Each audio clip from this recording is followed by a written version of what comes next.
Howdy! Hey. Welcome back to Hotpocalypse. I'm Andy and I'm under the sea.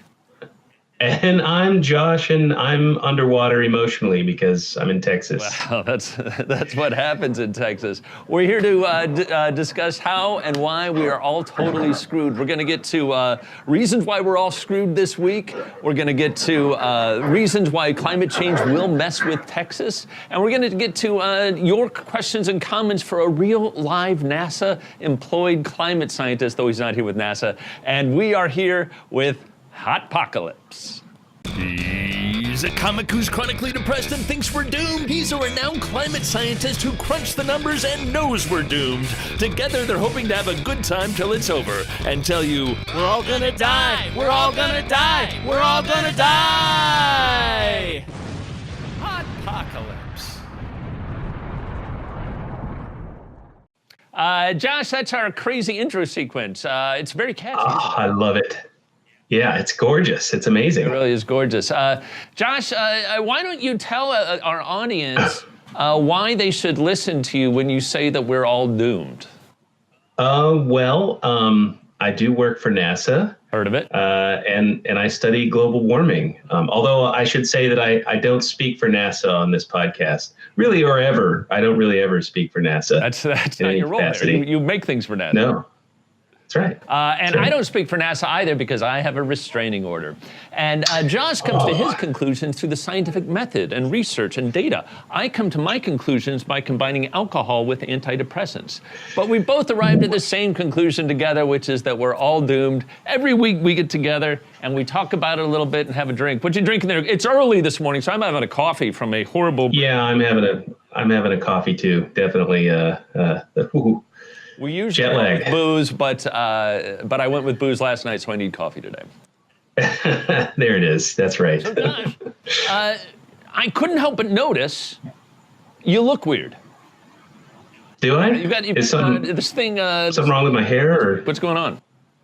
Oh, these. These are the glasses that belong to my alter ego, Climate Elvis. Climate Elvis, do tell. Yeah. He let me borrow him for a little while. Climate Elvis is a character that I created to talk about climate change to kids.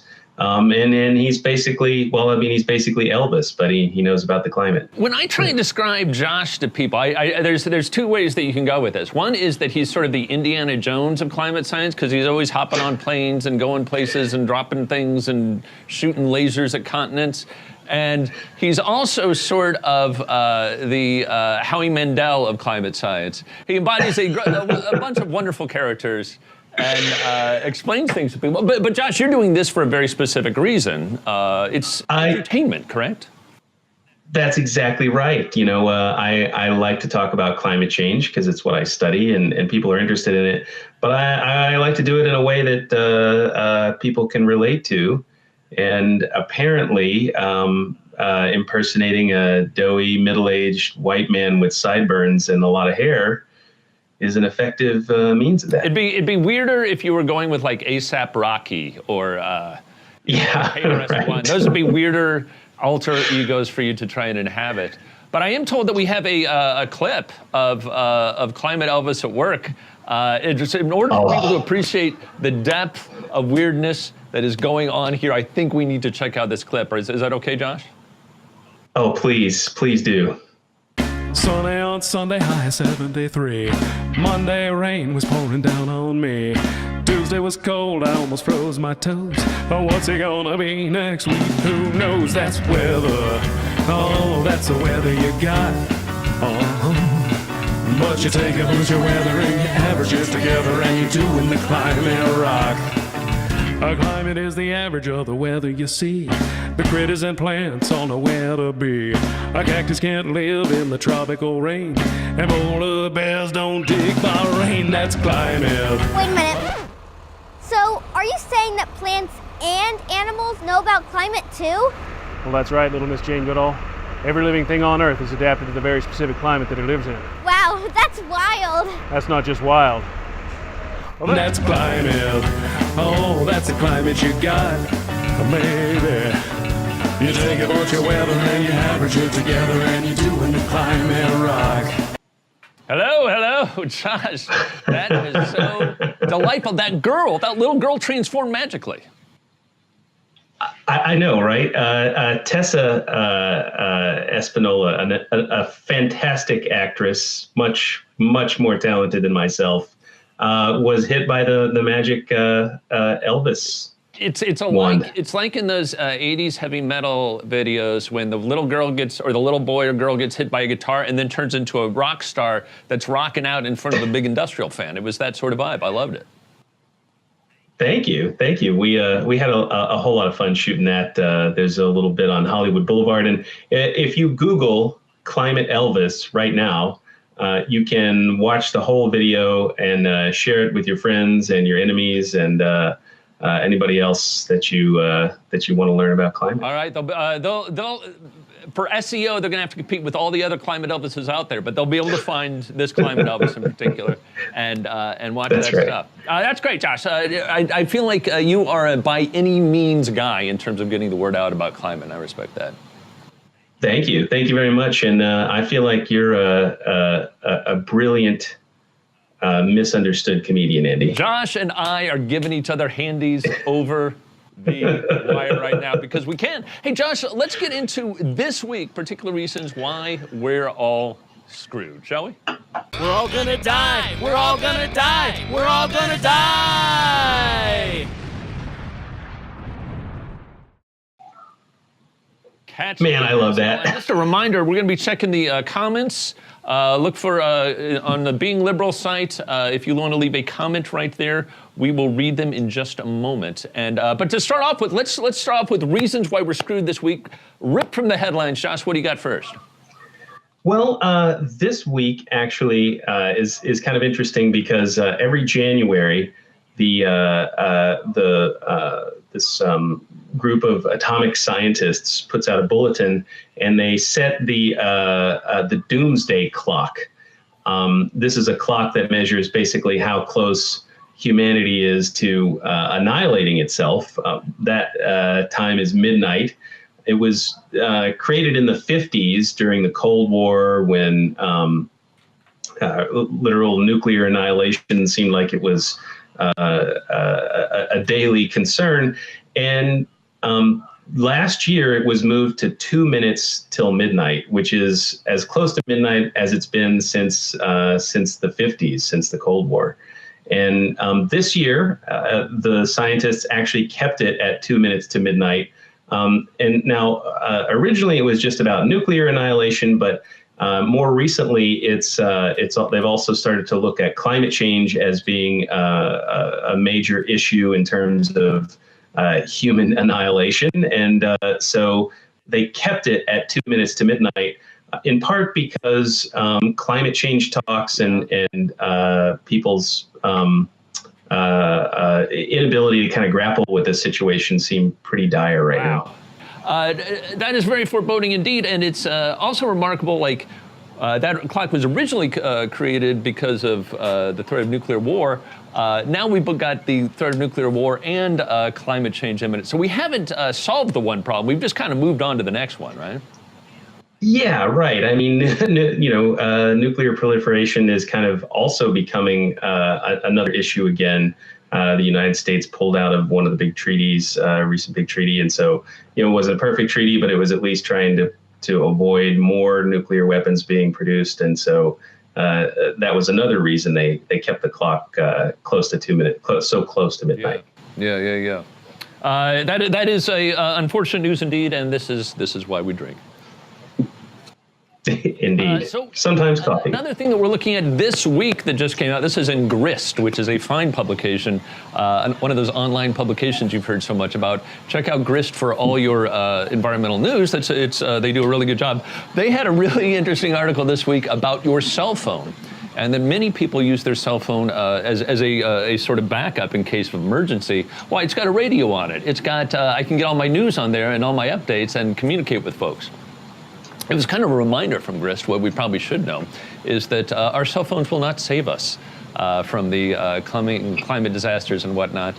In times of emergency, they're actually really just terrible flashlights.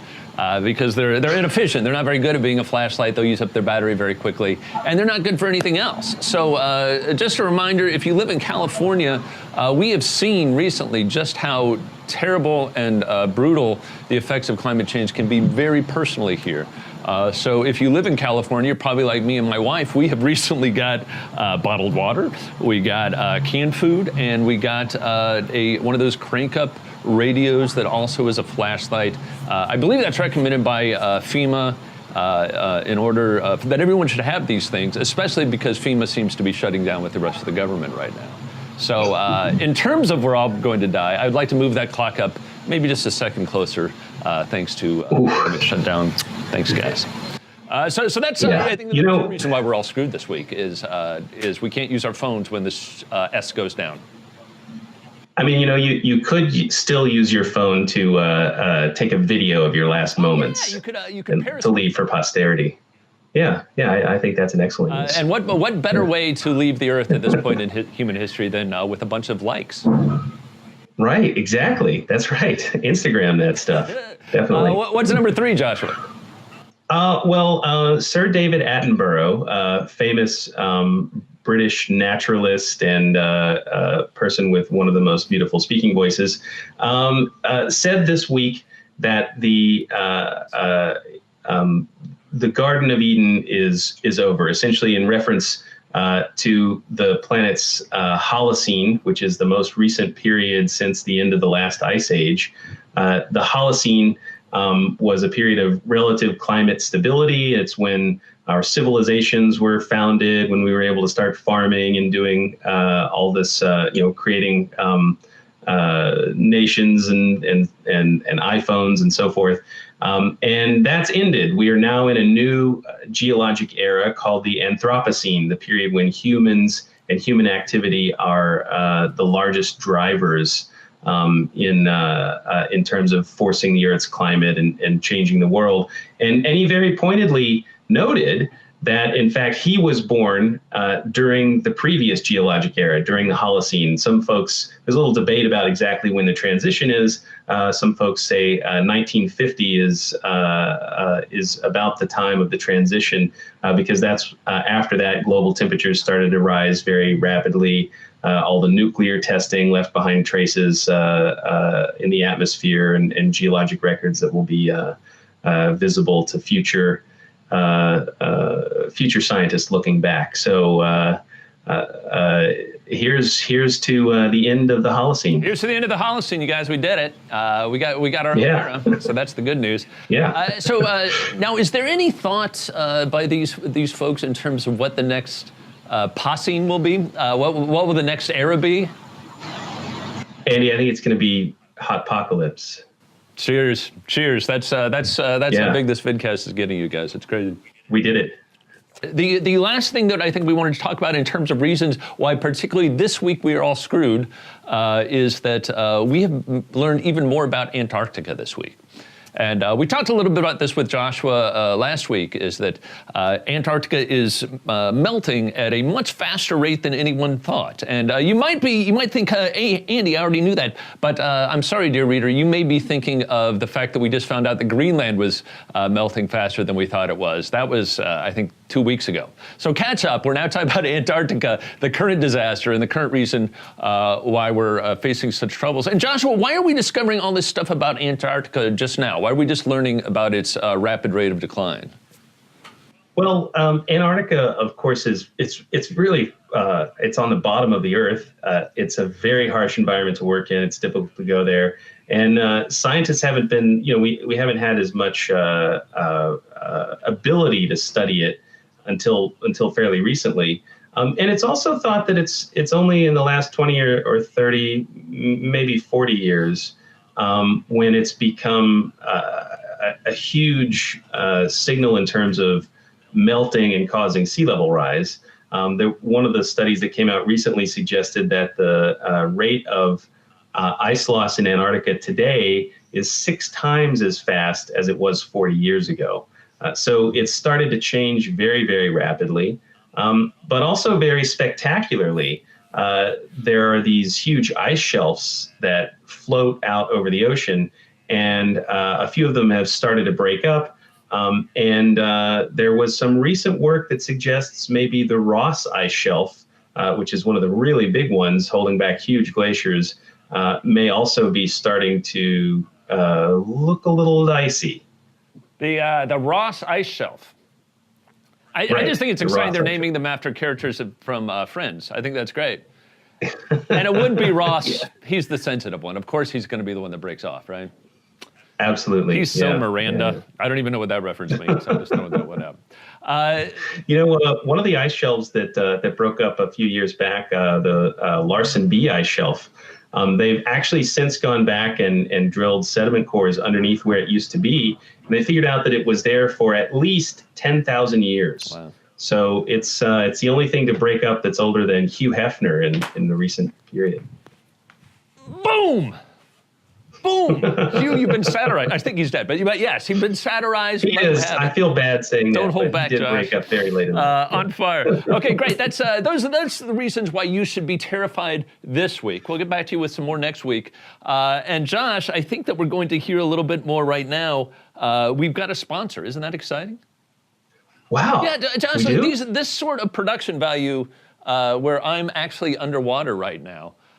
This doesn't come easy or cheaply. This has to have big money behind it, and we've got a big corporate sponsor that's going to speak to us right now. Are you excited, Josh? I am excited. Every week I'm amazed by the exact same fact that we have a sponsor. It's unbelievable that people want to pay for this claptrap. But here we go. Let's see them, and please purchase their products. BP wants you to know we're still in the Gulf. There's fishing in Mississippi. There's shrimp in Louisiana. You know what sucks about shrimp? Eyes. Ooh, eyes. I don't want anything looking at me when I'm eating it. Now the Gulf features eyeless shrimp. With 100% less eyes. Since BP poured oil and dispersant into the water, things just got awesomer. Ooh, sounds exotic. Best of all, scientists say it's probably completely healthy and probably fine to eat. Come to the Gulf and see what BP's been up to. We're spending big money on ads to remind you. BP never left. Now we'd like a f***ing cookie or something. BP, we're still slathered all over the Gulf, and now we'd like a f***ing cookie or something. Wow. Thanks to the good folks Andy? At BP. Wow, they really are beyond petroleum now, aren't they? That's amazing. I'd really like a bleeping cookie too, actually, if you got one. By the way, speaking of getting a cookie, I have not cursed this entire episode. Good job, Andy. Way to go, buddy. Agreement and arrangement with our production team, and I don't know if I'm providing good information, but I am providing 0 F-bombs, and I would like the effing cookie. You deserve one. Hey, thanks, definitely. buddy. Thanks. That's a real scientist said that. Write it down. So, Josh, let's get into, if you will, sort of the meat of our episode right now, which is Texas. You're in Texas. Yeah. You're from Texas. You're of Texas. I'm from Indiana, which basically is like Texas before they flattened it out. Same people, same vibe, I promise you. But let's get into how climate change will mess with Texas.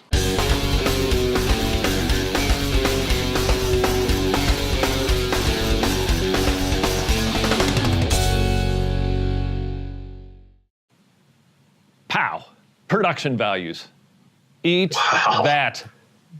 Pod Save America. Bite it. Okay, Josh, so talk to me about Texas. Texas is a very particular place when it comes to climate change, and why is that?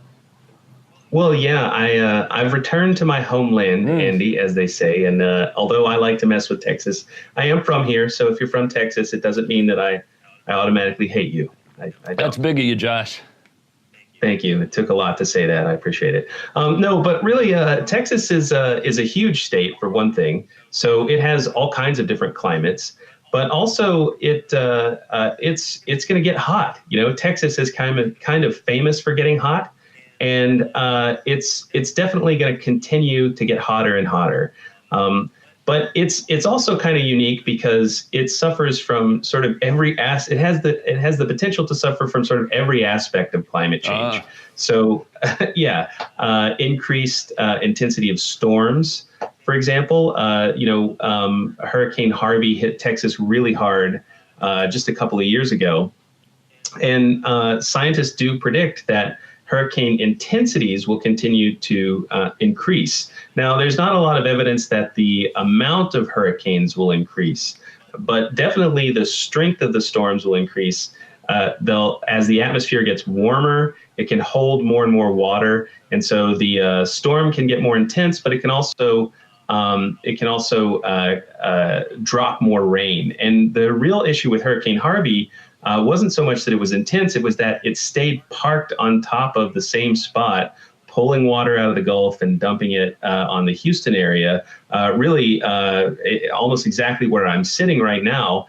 And there were just devastating floods, some of which the city is still trying to recover from. Yeah.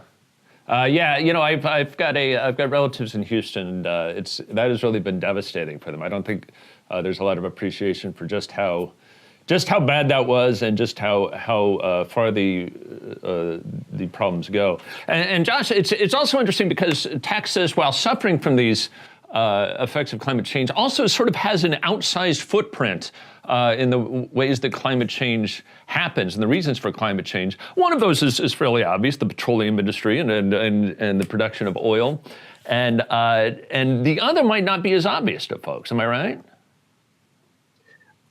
Yeah. Do you know where I'm going with this? I do. I know exactly where you're going, Andy. Do you know where you're going? I never knew, Josh. That's why you're here. No. Of course, increasing temperatures and worsening drought is another issue. And Texas is so big. There's kind of the coastal zone where you're affected by sea level rise. And then farther in, there's a potential to have increasing droughts. And Texas is so big that it covers both these kinds of areas. And droughts are devastating, but they're also really bad for cattle. It turns out that cows need to drink a lot of water, and just like people, they don't do well when it's too hot. And so, actually, Texas beef production is potentially going to be impacted as the climate continues to heat up and Texas deals with worsening droughts and higher temperatures. We talked last week, I think, about how coffee is being impacted by climate change. It would seem that all aspects of our diet are capable of being hit by this, but barbecue might be one of the first to go. That's right. I mean, certainly the price of beef is going to go up as it gets harder to manage, and there's already some export of that industry out of Texas into Oklahoma and places that are farther north. As temperatures increase, of course, the farther north you go, it's not quite as bad, or the climate's a little cooler. So I knew that. There's already some export of the beef industry. Yeah. So very good. I first of all, our comment section lit up when cows hit the screen. People are very excited about the cows, and I can't say I disagree. I think cows are very fun to look at, and I just like somebody just wrote moo, and I appreciate that because I that's my favorite comment so far. So Texas is really a unique place that way. It's also sort of as much part of the problem as it is a victim of the problem in sort of these outsized sort of ways, because everything really is bigger in Texas. Let's. One other thing that I wanted to talk to, can we get a little bit into the surging seas aspect of this? You deal so much with sea level rise. As we talked about last week, the effects of sea level rise are much worse than I thought it was potentially. You were talking about hundreds of feet of potential sea level rise. What does Texas look like under these scenarios? Yeah, well, it's not hundreds of feet of rise, but it's hundreds of feet of beach loss for just a small amount of rise. And it's not just beach. So Texas, of course, has a huge coastline, and a lot of it is wetland areas. And these wetland areas, of course, are threatened by the rising seas. Now, wetlands are places where the plant life and the ecosystem can actually adapt to rising seas, as long as it doesn't happen too quickly. And Texas's coastlines are in some ways managed, in some ways groomed. And it's going to be a real challenge as the oceans rise to keep all the wetlands alive, which of course are not just threatened by the rising seas, but also by development. And then also our coastal communities, which literally have have the potential to be submerged as the levels rise. So Texas coastline is really a huge area. So you can see on the surging seas map. Remember, we talked about this website, climatecentral.org. Has an app where you can go zoom in, and Houston is there. We started in Houston, and now we're zooming into Galveston, which is right down the coast here. Galveston has a lot of areas which will be affected with just 1 or 2 or 3 feet of sea level rise. And honestly, 3 feet of sea level rise is almost a certainty by the end of the century. And if you zoom in, you can actually see that the airport in Galveston, with 3 or 4 feet of sea level rise, will be flooded. Damn. Yeah, it's potentially a real huge issue here in Texas is sea level rise. It's also, I have terrible news, Joshua. It's also a huge issue now in Los Angeles. If you can see behind me, it's going to be different when you get back. Things have changed. Andy, I you know what's amazing is that your hair gel is still like keeping everything in place underwater there. You know, thank you for understanding. I think I'm having a pretty good hair day on this episode. I'm pleased with it. It might be the angle. I don't know. Josh, I just saw an interesting comment on our feed that I want to hit real quick because I think it's controversial but compelling. It says that the effects of climate change are directly proportional to your wealth. And I think that can be taken one of two different ways. One is that if you are wealthy, you are more susceptible to the effects of climate change, which I would contest. But another way to look at it is that that economic development does in fact spur climate change, and that's one of the sort of conundrums that we find ourselves in. Does that match up with your understanding of the numbers? Well, yeah, sure. I mean, you know, the more you consume, the more energy you use, the bigger your sort of footprint in terms of the CO2 that you're putting in the atmosphere. But actually, in terms of the impacts, I would say it's inversely proportional. Yes. So people who have less wealth, especially poor countries that have a lot of people who live on the coastlines, you know, some very small nations in the Pacific, these small island nations, are actually facing the threat of being entirely wiped out by climate change. Essentially, their entire island could be submerged. So poor nations and poorer people, even in this nation, have a lot harder time dealing with these impacts than wealthier ones. Indeed. And here's an interesting comment I'm seeing from one Clifton Neely, and I apologize we haven't got to more of your comments. We're trying to work those in here. I live in Texas, and I noticed the climate change. I clearly remember 30 years ago in October when in Dallas, Austin, San Antonio were much colder and with ice covering the streets. Today, 30 years later, October is sunny and warm. And, you know, I know this is anecdotal and this is not the way science works, but I certainly feel like I see that everywhere I go. People talk about the winters are different, falls are different, the seasons are changing just in my personal memory as opposed to like sort of geological time. And I know I'm speaking very broadly here, but would you be able to speak to that? Does the data back those sorts of observations up? Because I know that's just anecdotes and not real evidence. But is that sort of change happening before our eyes? Is that backed by data? Yeah, it is. In fact, the 30 years is sort of the length of time over which you can really start to tell. And what's interesting is that wasn't actually true 30 years ago. The climate has started changing really in the last 30 or 40 years very, very rapidly. You know, if you go back to the 70s or 80s, it was really just starting to begin to warm. I mean, it was measurable. We could see it. We could tell, you know, with careful long instrument records. But today, it's becoming more and more obvious. And so people who remember the climate of 30 years ago, certainly it's changed. In fact, I like to think of it this way, that essentially every decade on the planet, we're creating a new climate. So the climate that we had of the 80s and 90s were different from the noughties and this decade, whatever you want to call it. Did you call it the noughties? That's right, the noughties. Ooh. Yeah, the noughties, not Spicy. 0, 02, 03, that's right. I love it. I love it. And you know, one thing that strikes me also about Texas is that Texas has been something of an experiment in terms of policy.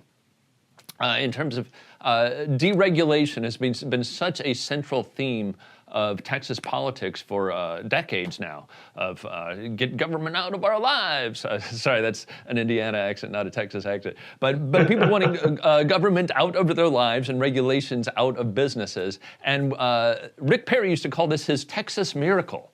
Have you heard of this Texas miracle?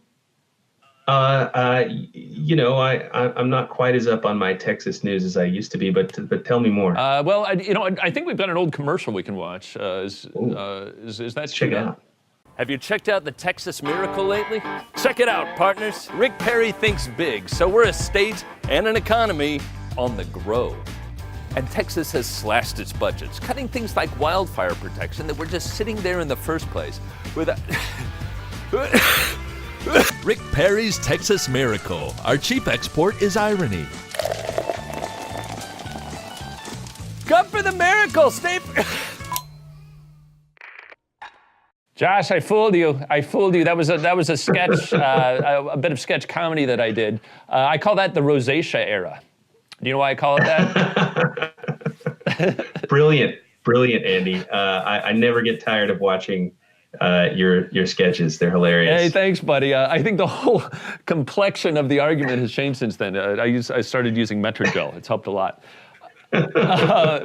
So now let's talk a little bit. We're gonna hit some more audience questions and comments here, but let's talk a little bit just about what Texas is doing and what we're doing to respond to these situations in Texas. What is the future of solar renewables? These sorts of ways to address that looking like in Texas right now. Well, yeah, you know, Texas has a lot of opportunities for addressing climate change too. There's a lot of impacts. But you know, being such a big state, there's a lot going on, and wind power is actually really, really important. T. Boone Pickens very famously here. I know, right? Everything's big in Texas, including our names, right?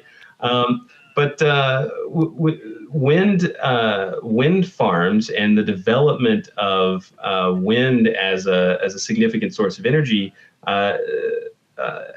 Texas is really on the forefront. You know, we've had wind in California for quite a long time. We've had some windy spots, but here in Texas, they've done a lot of development of new windmills like this. These gigantic windmills where the blades are 50 or 50 feet long or whatever. I don't know. They're big huge. Ass blades.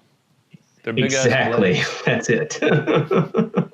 Yeah. So these are really becoming important in Texas, and so Texas is actually one of the leaders in development of new wind energy. Wow. Yeah. That is quite a turnaround, and it seems like that we're starting to see something here. And this will make my fellow leftists very upset with me, I think. But we're starting to see capitalism kind of turn on this issue in the sense that it has been much more profitable to do coal and things like this up till now. But now we're seeing the point where these cost curves are starting to cross over each other, whereas coal is getting more expensive than solar and wind and these renewables. And that's the kind of shift that I think Texas can relate to. Am I right? Yeah, absolutely. You know, and it has a lot of room to grow. Another big potential growth area in Texas is solar. You know, I don't think there's a ton of solar here right now, but there's a lot of capacity for solar. It's hot, it's sunny. There's a lot of sun in Texas, and I think it actually has the most capacity for solar energy production of any state.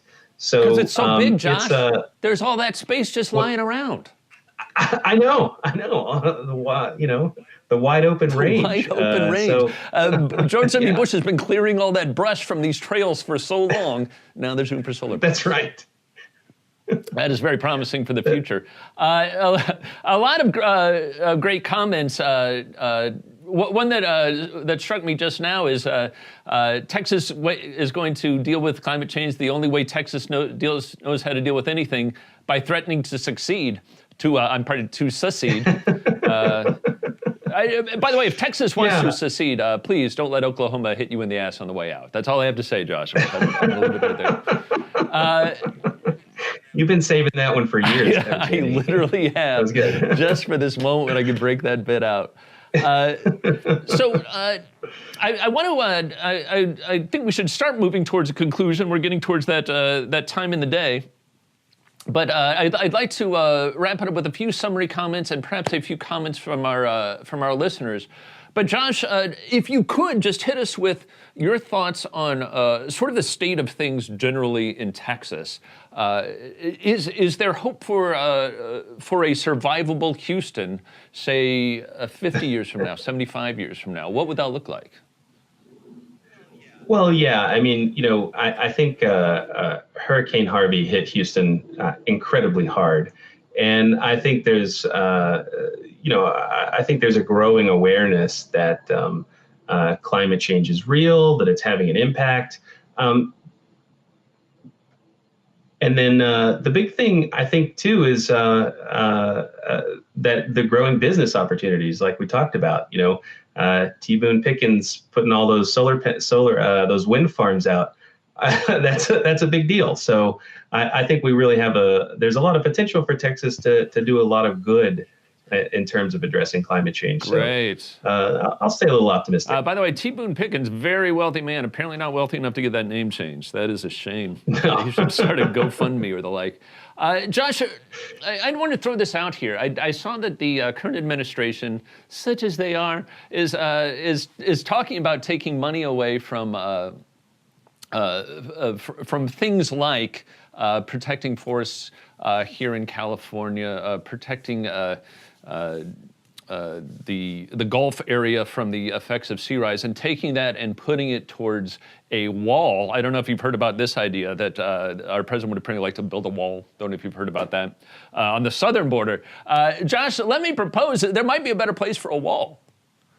Yeah, to keep out the sea. Yeah, a seawall, right? Those are great. That's right. Yeah, the sea level is definitely rising. And of course, this is exactly the wrong time, in my opinion, to be taking money away from things that help us prepare and deal with climate change.